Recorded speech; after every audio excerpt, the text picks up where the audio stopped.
1 year ago, we were wondering if the Mike Leach experiment of sorts that some people would look at it that way was going to work at Mississippi State. Despite the wins and losses, it was 2020 pandemic year. I think we need to see a little bit more out of Leach and company at Starkville. We got Daniel back on the line from Bulldog Blitz to help us break down the Bulldogs. Daniel, we always appreciate you stopping by. How you doing? I'm doing well, Mark. How are you? I am doing just fine. It's Mike Leach. So let's start at quarterback. Got to. KJ Costello, no longer there, but we will note that he will forever be in Mississippi State football history. Sure, the record could be eclipsed, but just what he pulled off along with the rest of the team there in Death Valley for that magical week one. Things went south after that, but that must have felt good, at least for that 1 week, heading down there to enemy territory. The LSU Tigers, always a tough out, but coming off a national championship run and what Mike Leach and Costello pulled off in that first week. But now we move on to 21. Set us up for the quarterback position, and Will Rogers would be the name that most people would be familiar with.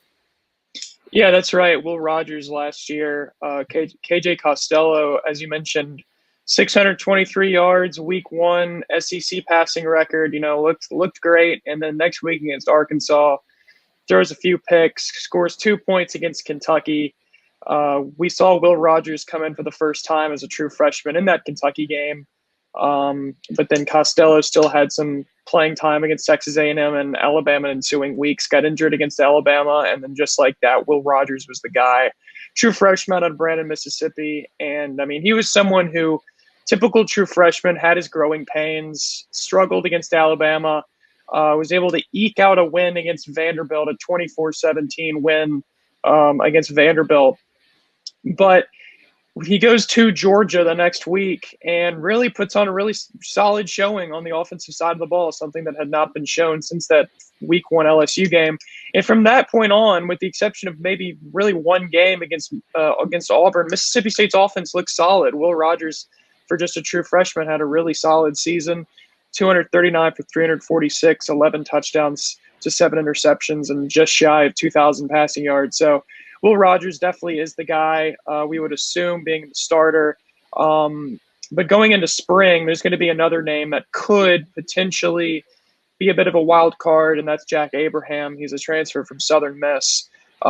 Played 3 years at Southern, has a 68.7% career completion percentage with 41 touchdowns to 29 picks. So his completion percentage is pretty solid. The touchdown to INT ratio it has some room for improvement, but that's a bit of a wild card. If we're talking about the 2021 season, Sawyer Robertson, who's an incoming true freshman, could be a bit of a factor, but he's going to be playing baseball for his high school this spring, so he will not be in Starkville for spring practice. But in terms of the quarterback position, Will Rogers and Jack Abraham would be the two front runners. Kailyn Hill, one of the most prolific backs in the history of the school. The selling point to him coming into the Mike Leach era was to get him ready for the NFL, to catch a ton of passes out of the backfield. He did so for a few weeks for Mississippi State. Of course, it was, for a number of reasons, a very chaotic season for programs across the country. Kailyn Hill was very much involved in social justice, decided to leave the team at some point in the season. Running backs for 2021, Daniel. The two main running backs from Mississippi State, just like Will Rogers, we're going to be seeing a theme here. It's a pair of true freshmen from last season. Jakuevius Marks is the first one.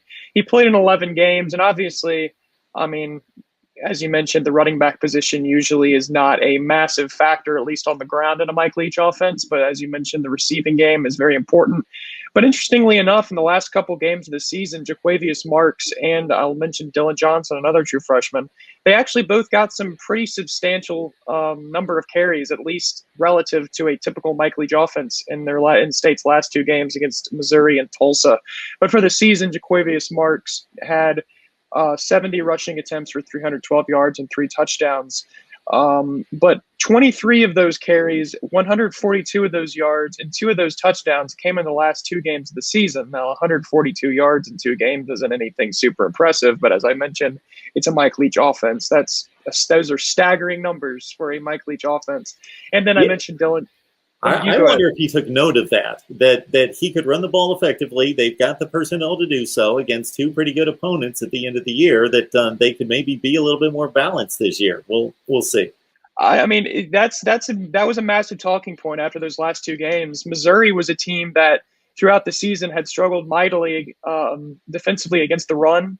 And I think maybe, but I'll say this, at least in the I'll talk about the Missouri game, but then I'll mention one specific play in the Tulsa game.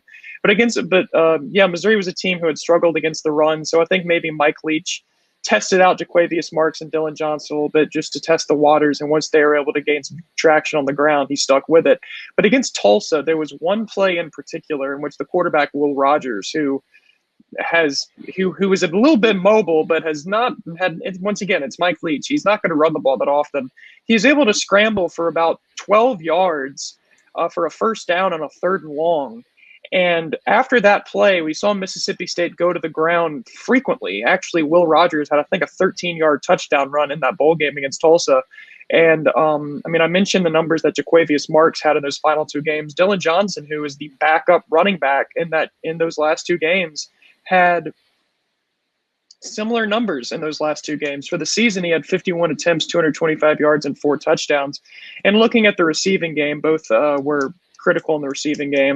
Marks had 60 receptions for 268 yards, and Johnson had 36 receptions for 157 yards. And since, as you mentioned, Kailyn Hill started a majority of the season, at least the first half of it, we're going to see those numbers rise significantly in 2021 between Marks and Johnson. And Daniel, I'm a bit of a stats nerd, so I notice things like this that typical people don't notice this. So this is a bit disturbing. But to have two running backs average the same amount of yards per reception as they do yards gained on the ground per rush, that's not just a statistical anomaly and just rarity and oddity. It shows you what happens in the Mike Leach passing game, where guys will catch out of the backfield. Texas Tech, Washington State, you can look at the stats. They'll catch like 90 passes, and they're almost like handoffs. They're like 4.5 yards per reception. That's not that infrequent out of his offense. And then on top of that, as you mentioned, Marks, if this is a typical 13-game season with a bowl game, he's going to catch 75 to 80 passes. Absolutely. And that's exactly right. Pretty much, if you take a total number, I remember a lot of media people were talking about this and talking about Kailyn Hill going into 2020. He was a leading rusher in the SEC in 2019. And, everyone was talking about, Mississippi State's forever been accustomed to running the ball. That's sort of the Mississippi State way. And a lot of State fans were saying, I'm worried about not running the ball. The thing with Mike Leach is you take the total number of rushes that someone like Kailyn Hill has in a typical offense, you maybe cut half of those rushes in half and you give them receptions. That's pretty much what it is. And those receptions work as runs, 4 to 5 yard completions. In the case of Kailyn Hill, week 1 against LSU, maybe he'll take 1 or 2 to the house, like a 75-yard touchdown run he had a 75-yard touchdown catch against LSU. So you're exactly right. Those receptions basically work in replacement of those typical rushes in a typical offense. Good stuff from Daniel Black. I'm sorry. We'll edit that. I don't know where. I was. No, that's Kailyn. No problem. That was Kailyn Hill. That's what was on my brain. Yeah, all right. That's all right. Daniel Black joining us from Bulldog Blitz. Check out his work right there covering Mississippi State athletics. And, of course, we talk football nonstop here at MarkRogersTV, the voice of college football, discussion, debate, and analysis. That's what we do each day. So please like the video and, of course, comment below on what you think Bulldogs are going to do this year. Let's move on to wide receiver.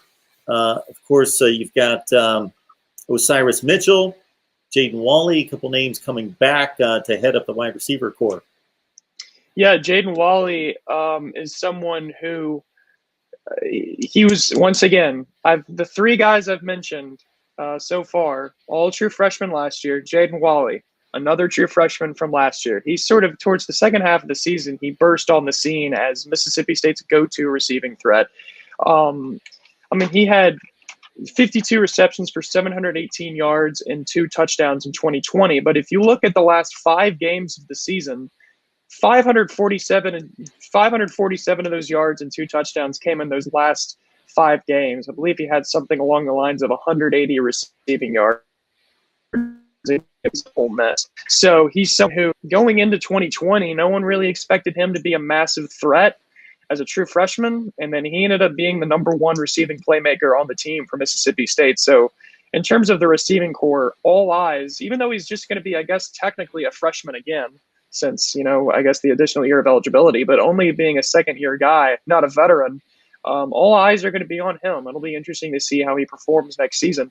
Some other guys coming back. Malik Heath is someone who was a junior last season out of JUCO. He'll be coming back. He was another main contributor in the receiving game with 37 receptions and 307 yards. Austin Williams is someone who would be a senior this coming year, I guess, a junior. That's going to be something that's going to mess with my mind, or those classes. He had 43 receptions, 3 touchdowns last season.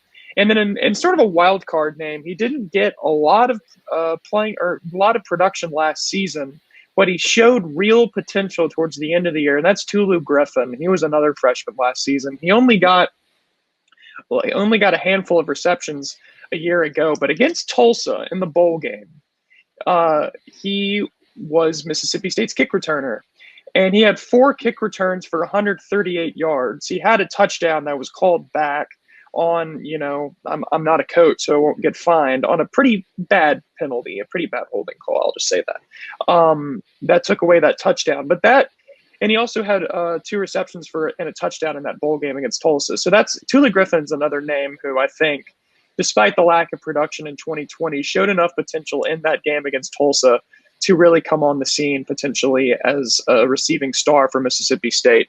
And 2 names in the incoming signing class. I mentioned Jayden Wally, true freshman last year, and Tulu Griffin was another true freshman.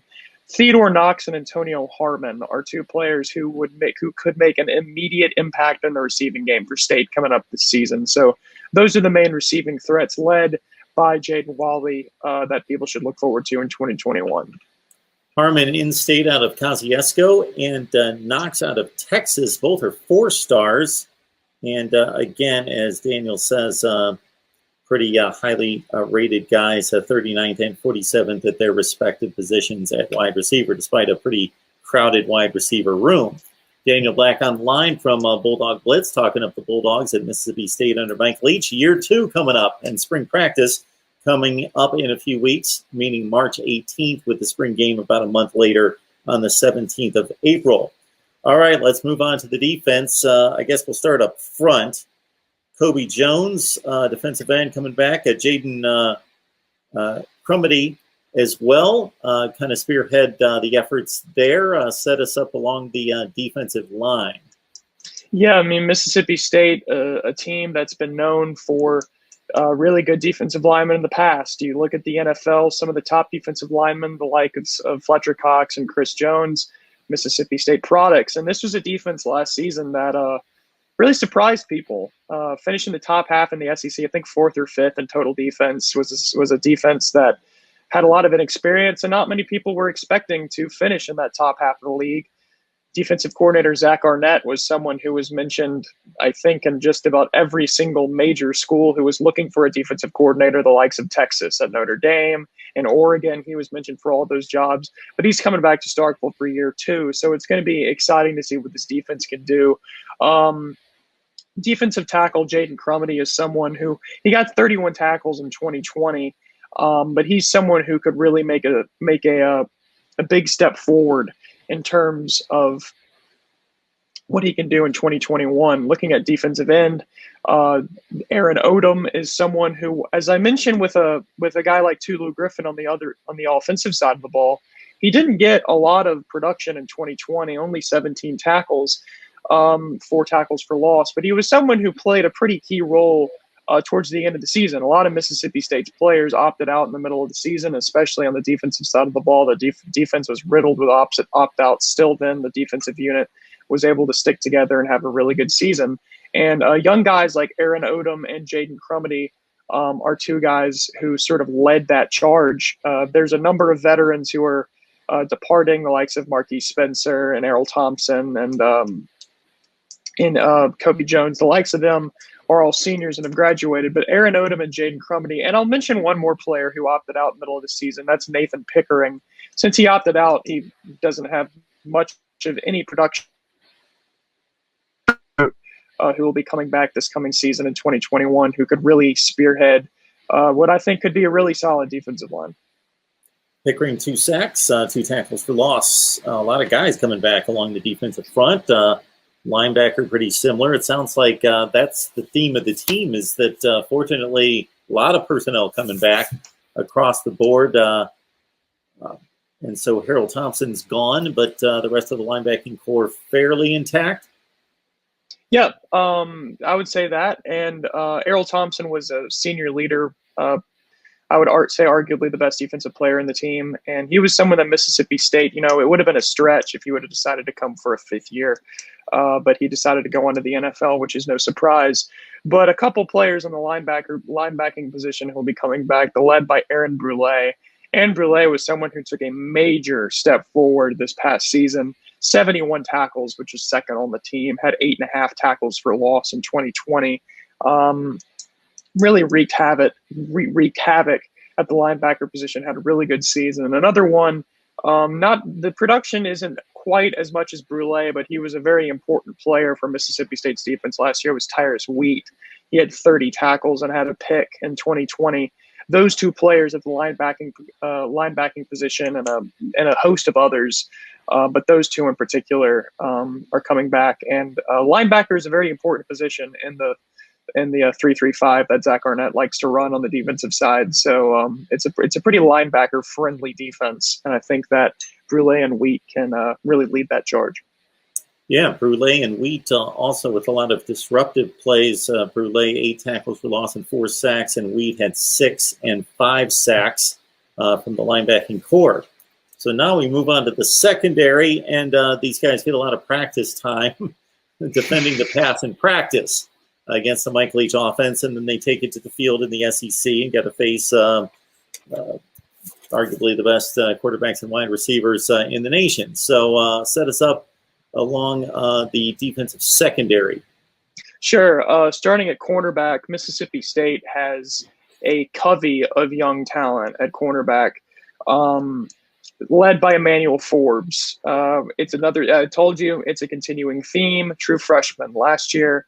As a true freshman, 44 tackles, 5 interceptions, and 3 pick sixes for Emmanuel Forbes last season. I believe those 3 pick sixes led the country. I would think so. Yeah, as a true freshman, obviously you would imagine with those numbers, he was a member of freshman All-SEC team and was a freshman All-American by just about every single publication you can find. And then another player at the quarterback position is Martin Emerson. He was a team leader with 72 tackles, or a team leader, one of the leading tacklers of the team. He's a very important piece at the quarterback position.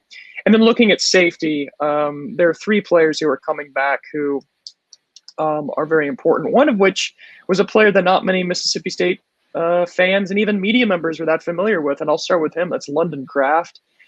He was a player who started throughout the entire season. I remember when they released the week 1 depth chart against LSU, people saw London Kraft and literally went, "Who is that?"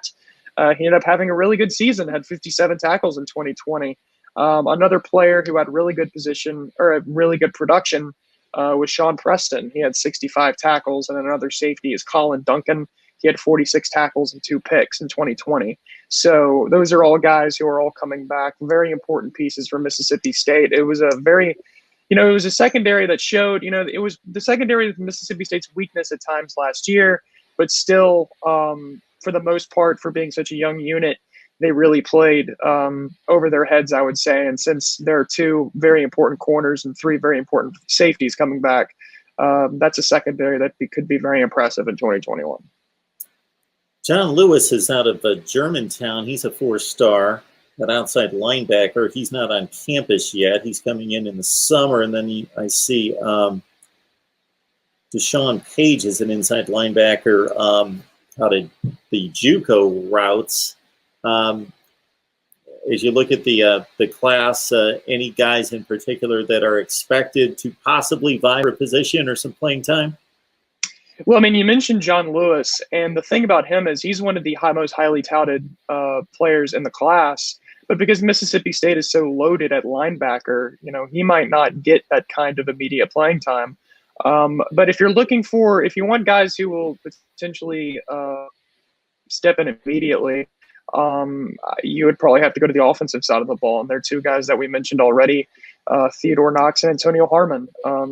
As everyone can imagine, Mike Leach's offense is one to where there cannot be enough wide receivers. You want as many wide receivers as humanly possible. Mike Leach has said that they try, I think he once had a quote talking about how most coaches view balanced offense as 50% pass, 50% run, and I think his comment was, "I believe that's 50% stupid." His idea of a balanced offense is giving the ball to as many people as possible. So even though Mississippi State has a pretty stacked receiving core in terms of depth coming in, guys like Harmon and Knox, despite being true freshmen, I mean, I mentioned tons of true freshmen already. Going from last season, guys like Harmon and Knox can make an immediate impact on the offensive side of the ball. So if you're looking for two impact players in this 2021 class, I would point at those two guys. It's kind of ironic, Daniel, that we've got you on today because I just saw Mike Leach retweeted today, in fact, on Twitter. It had nothing to do with football, and we'll leave it right there. Yeah, I think I know what you're talking about. Oh, my goodness. He's done a little reading, I guess, during the off season. Not only reading, maybe some reading that rhymes, I would say. Absolutely. All right. Brandon Ruiz made 10 of 12 kicks, so is he back? He is back. There was some speculation about whether or not he would return, but he is back. His 83.3% kicking percentage, I guess, field goal percentage, excuse me, is the best in Mississippi State history. So it's pretty good for him to be coming back.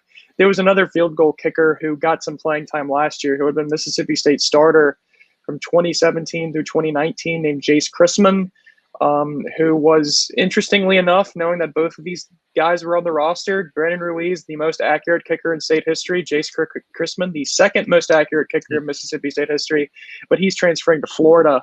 But fortunately for Mississippi State, Brandon Ruiz is returning, and he has been, I mean, I know that one of those missed kicks was sort of a long shot, about a 54, 55-yarder that he was sort of thrown out there to kick maybe before halftime. I don't remember the exact situation. But really, I mean, he's as accurate of a kicker as you can get in college football. So that's big for Mississippi State that Ruiz is coming back. Daniel, is this the type of season that media and the fan base are expecting to be, okay, we're cycling into a good place with the experience that's coming back? It seems to be a lot of youthful experience. Mm-hmm. A lot of guys gained a lot of experience as freshmen, or where do those expectations lie for this particular version of Mississippi State football? I don't think it's a season where state people are sort of expecting Mississippi State to contend for the West or anything like that. I think, as you mentioned, the true freshman was an abundance of true freshmen. Mike Leach said that it's the most freshmen he's ever played in his entire coaching career. I think in the Tulsa Bowl game, 8 of the 22 starters were freshmen. So that just gives you an idea. But still, I mean, they have an additional year of experience, but they're still only going to be sophomores next year. So I think Mississippi State, if you were to tell me, what would you put a floor for Mississippi State to be and a ceiling for State to be? State's got a pretty difficult schedule with a bunch of toss-ups. So if those toss-ups don't go Mississippi State's way, potentially 5-7 or 6-6. But if those toss-ups go State's way, 8-4 and 9-3 are not out of the picture. But as someone who tries to be a realist, I think about a 7-5 mark would appease Mississippi State fans. As we got to see across the board in the SEC, the league showed itself to be a league that could take a bunch of losing teams in a pandemic year that normally wouldn't play in postseason play, go play a team with a winning record for another league, come out and get the W, and Mississippi State was one of those teams. And NC State, the big non-conference game coming up in 2021. Daniel Black, please join his work at Bulldog Blitz. And Daniel joins us on a regular basis to talk up the Bulldogs here. Daniel, we appreciate you stopping by. You did yeoman's work. We kept you a long time to break down the offense and the defense here for 21, but I think we're all set now for spring practice. I'm always happy to be here, Mark, and I appreciate you letting me on. Thank you.